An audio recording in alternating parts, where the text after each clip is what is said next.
Hello nshuti bavandimwe, mbahaye ikaze kuri ino channel yacu. Sasa hari amakuru amaze iminsi atrendingwa kuri social media ya Ndimbati ndetse na Firdaus, aho bari guharira ku bijyanye n'uburenganzira bw'abana. Umwe ati, Firdaus akavuga ati nkeneye abana kugira ngo mbajyane. Ndimbati nawe ati ese naho umuntu abana nubwo kuva aragira mu Rwanda, kuva aragaruka atarama abana ngo mbarebe, atarama uburenganzira ku bana banjye, ubundi ubwo burenganzira nabumuha gute kugira abana barenga igihugu bagende ntazi uburyo bagiye kubaho? Ese nabanze bagiye gukorerwa ibiki n'iki byose? Urumva ni ikibazo hagati yabo. Sasa rero nagira ngo ibi bintu tubashe kuba twabiganiraho, tubashe kugira inama ku buryo ndetse n'uwumva kino kiganiro muri bo azabashe kuba yagerageza gushyira mu kuri. Nabo bose ni abantu bakuru, bose si abana. Burya uyu muntu yamaze kuba umubyeyi, Ndimbati n'umuntu mukuru, yenda ntago ari ibintu byo kupfa yenda guterera aho ngaho gutyo gusa, ni ibintu baba bagomba gushyira mu kuri ko ni abantu b'abanyabwenge. Ikintu nakibazaho navuga ati ese ubundi ahantu ni ngombwa yuko umwana yagenda kubaho atabona uburenganzira bw'umubyeyi nka se? Ese ni ngombwa ko umwana yabaho atabona uburenganzira bw'umubyeyi we w'umumama? Nacyo ugasanga ni ikibazo hagati aho. Yego aho bajya hose umwe yagenda yabaho, kuko burya umwana yegarirwa n'ababyeyi, ariko nanone Imana niyo imurinda muri byose. Hagati aho rero nkibaza nkavuga ati ese mu by'ukuri ufite ukuri cyangwa ushobora yenda kuba yenda uru rugamba barimo yarutsinda ninde amategeko ashobora gushyigikira? Itegeko nshinga riragira ati umwana afite uburenganzira 100%. N'inkiko iyo ziri gukatira abantu cyangwa yenda ziri kubaburanisha, zibanda cyane cyane ku burenganzira bw'umwana kurenza uko hibandwa ibindi byose, kuko uwo mwana ni victime ya byose.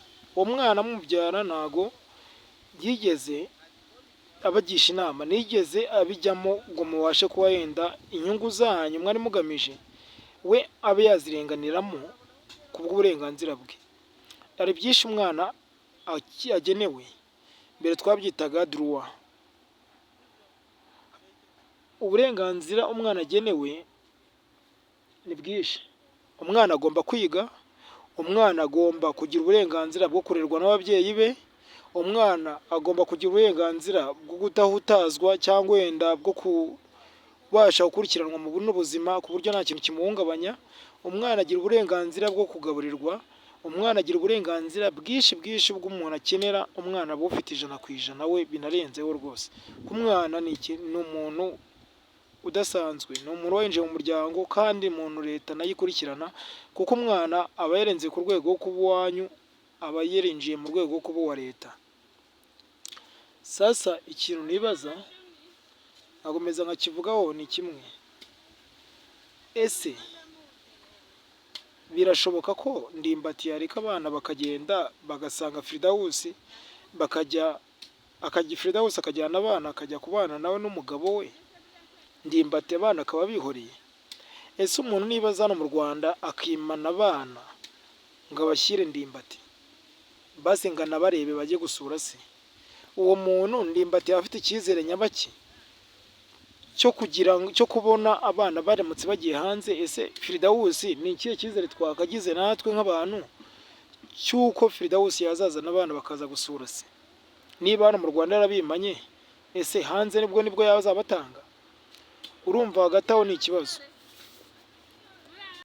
Hagati aho nabashishikariza kuba mwasharinga kino kiganiro, ndetse mugatanga comment y'uburyo umuntu abyumva. Hano umuntu ababyemerewe, uburenganzira ni ubwanyu, yaba ari abaje kugira inama Ndimbati, yaba ari abaje kugira inama Firdaus, ndetse n'abaje natwe tugira inama kugira ngo tugire ibiganiro na bimwe tuzatubavugaho tunabagezeho. hano umuntu avuga uko abyumva. Ngiye ku bwanjye ngendeye ubwo ko leta ibiteganya,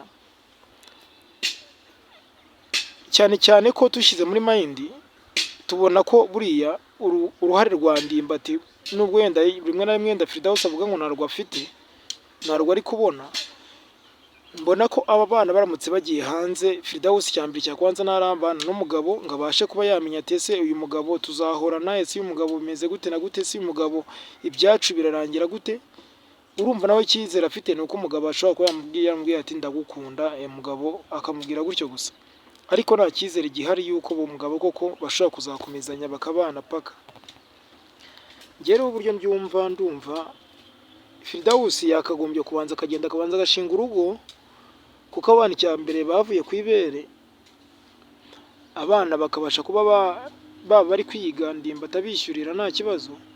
Firdaus yamara kugira urugo rwe rumaze kugira uburambe, Ndimbati akajya bamwohereza bakajya gusura mama wabo.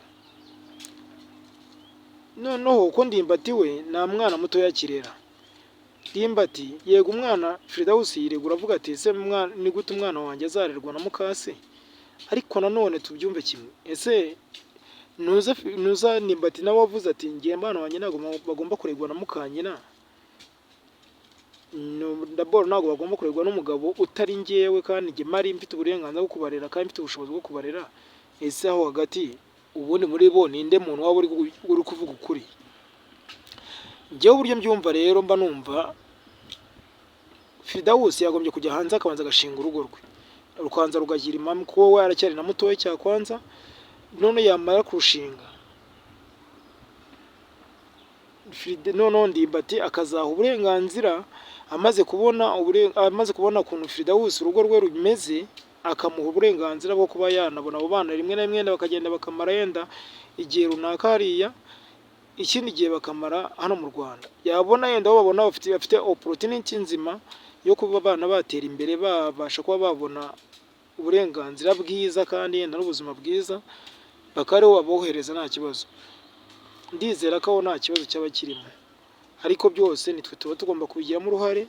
Burya baba ni abantu, natwe turi abantu, tuba tugomba kubagira inama, tukavuga uburyo tubyumva, nabo bakavuga uburyo babyumva, noneho twe tukareka kujajinga buri umwe.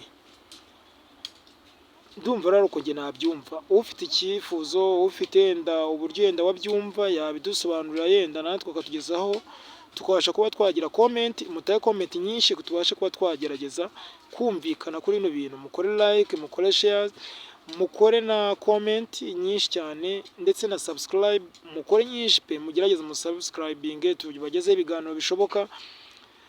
Ibiganiro uko bizaba bigenda bitambuka tuzatugenda tubibagezaho, ndetse n'uburyo bizarangira bino bintu tuzabibagezaho, kuko Firdaus afite ubukwe, yabanje kuba atenda afite urugo, ariko bari gupanga n'ukuntu bakora ubukwe, bakaza kubyereka ababyeyi, bakaza kugira ute, byose byose ni ibintu bari gupanga.